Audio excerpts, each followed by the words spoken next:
All right. So week 2 of module 4 for Praxis.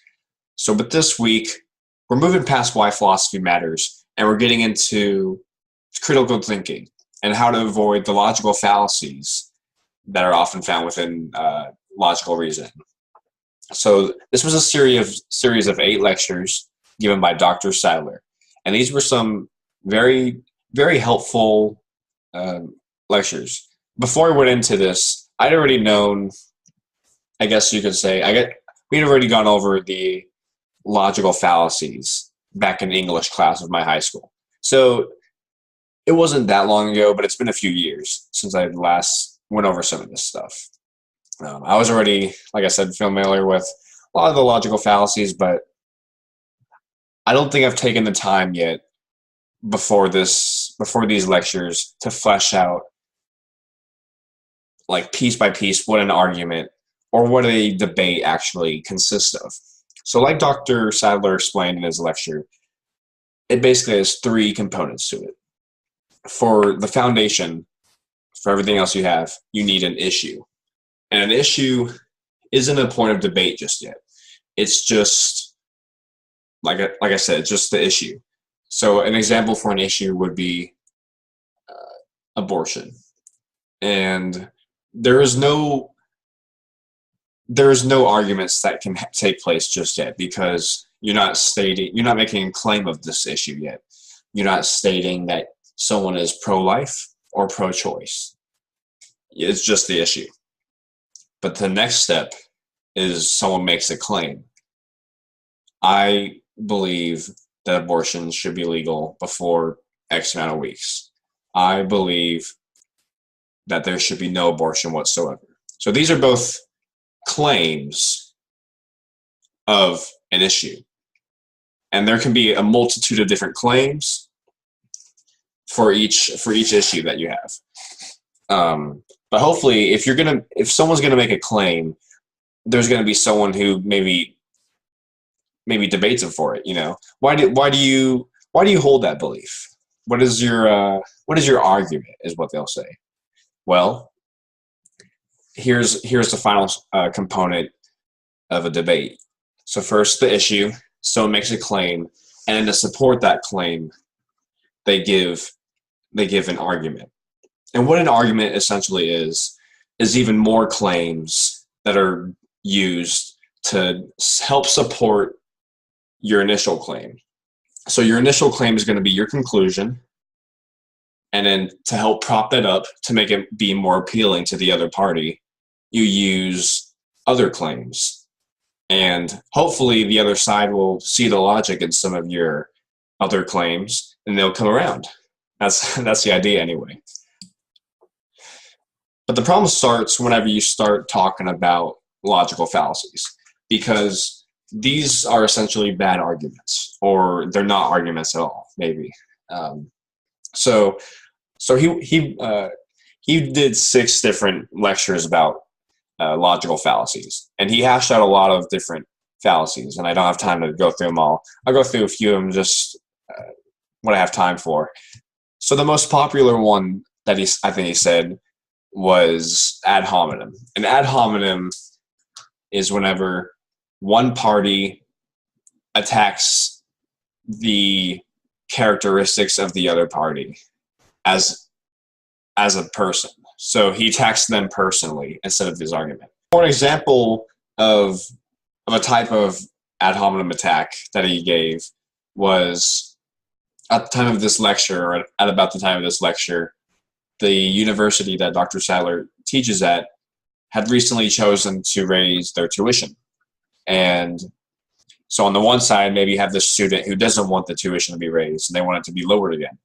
And on the other side, maybe you have the professor who likes the tuition to be raised. So what the student would accuse the professor of is saying, well, you just want the tuition to be raised because you want your paycheck to increase by a certain amount. And you just want to hurt us while helping yourself. And the trouble with ad hominem attacks, a lot of these fallacies are, they can point out something that's true. That could be the case that the professor just wants tuition to be raised for that reason. But you can't discredit whatever argument he gave because of this fact. Well, you're a professor, so your opinion doesn't count. You really just can't discredit someone just because of their virtue of their person or their profession or whatever. That's a fallacy, and you need to avoid that. Another example I'll give is the slippery slope. So this is basically, if you accept one premise, then it'll lead to another premise being accepted, which is bad. And then this will lead to another even worse premise, which is even worse. So one bad thing, so if you take the initial step, one bad thing will lead to another, and eventually you'll have some catastrophe on your hands, and you will not, and this catastrophe is something that almost nobody will support. So the goal of it is to say, well, if you take this one small step, you're basically in favor of this terrible thing that'll happen. And this is a logical fallacy because, well, for the example that he gave, let's say there's two different groups of people arguing. One is maybe pro-gay rights, so pro-gay marriage. The other would be anti that. And the anti-crowd might put forward an argument that says something along the lines of, if you allow gays to get married, next they'll be, having intercourse in the park, and then our children will obviously see this, and it'll basically be a catastrophe because public decency will be out the window. So that's the example Dr. Seiler gave, and it's a fallacy because you can't, unless you can logically show one example leading to another, it's a slippery slope. And an example of a series of consequences that isn't a fallacy is, let's say someone gets bitten by a poisonous bug, and maybe it takes a few days to develop in that person, and someone notices that they have a bug bite, and they say to the person, hey, if you don't get that checked out, you could end up getting sick, and then you could end up going to the hospital, and then you can end up dying, perhaps even. And this isn't a slippery slope fallacy because that person can logically show how one thing could lead to another. It doesn't mean that it will. It's just a very real possibility that the person is, that the other person should take into account if they don't get their bug bite checked out. All right, so there is probably a dozen and a half, maybe, different fallacies. Unfortunately, I don't have the time to go through all of these. But yeah, so like I said, a lot of these ideas I'd already covered in high school. It's been a few years since I went over it, but it's always great to have these kind of reminders, because when you're in a society so whenever you're on the internet or just turn on the TV or watching whatever, listening to your friends, your family, maybe they're not trained logical thinkers. Maybe they just end up using a lot of these logical fallacies, and because you're so inundated with them day in and day out, you grow to accept some of them. If someone uses an ad hominem attack, you say, yeah, that guy, he's a scoundrel. Why? I'd never listen to him, or I'd never listen to anything he says. And I was aware of these logical fallacies, but I think I speak for pretty much everyone when I say it really doesn't hurt to have a little reminder about what some of these fallacies are.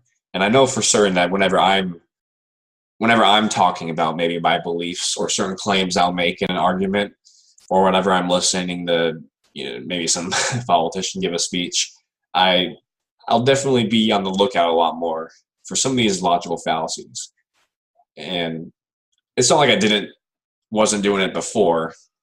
It just, I wasn't actively searching for them. But let's say through some of these lectures, I could I had some instances where even me, I could think back and say, okay, maybe I think I've done that maybe last year or a couple of years ago. I remember saying something that's kind of falls into this logical fallacy. So I know for me personally, I'm definitely going to be on the lookout a lot more for how I talk.